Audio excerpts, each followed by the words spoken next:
In honor of Des Bryant and Demaryius Thomas signing huge deals, we are now going to tell you our 6 greatest wide receivers in the history of the NFL. A man gun. Me first? Yep. Okay. My number 6 is Don Hutson, who played for the Green Bay Packers, was a man ahead of his time, put up huge wide receiver numbers in an era where they threw the ball very little, where the running back was the key to every offense. Don Hutson. Number 5, Steve Largent, who we all watched with the Seattle Seahawks when they were in the same division with the Broncos. The way he turned around some of the best cornerbacks in the game, unbelievable. Really? I never thought that in a million years. No, well, Interesting. And nobody thinks of Steve Largent because he played up in the Pacific Northwest, and they never even sniffed a Super Bowl while he was there. My number 4 is Tim Brown. He could do everything, including returning kicks and punts. Great receiver. Kind of a poor man's Jerry Rice. Number 3, you might disagree with that. T.O. T.O. is a beast. T.O. was Des Bryant before Des Bryant. Number 2, Randy Moss. In my estimation, the greatest combination of size and speed in the game. When he wanted to play, he was the greatest. But the greatest, because he always wanted to play and he outworked everybody else, was Jerry Rice. It helped that he had Montana and Young throwing to him, but Jerry Rice is number 1. Kiz?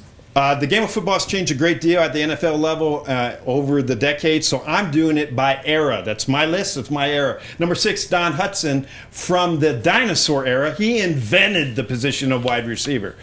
When I come onto the scene in the 1960s as a little football fan, number 5 is Lance Allworth. Bambi, I was an AFL fan, and AFL was fun ball, and he made playing wide receiver fun.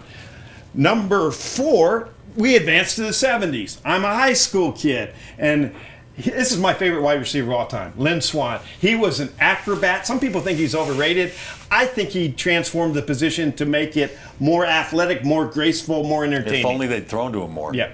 Number 3 is your guy, and probably the He's your number 3? Yeah, I'm going through the era. Okay. The 1980s. Gotcha. Jerry Rice. He invented yards after the catch. Number 2, we'll go to the 90s, and the playmaker, Michael Irvin. He made the wide receiver the diva. He was the first, to me, big physical wide receiver that we see more of now.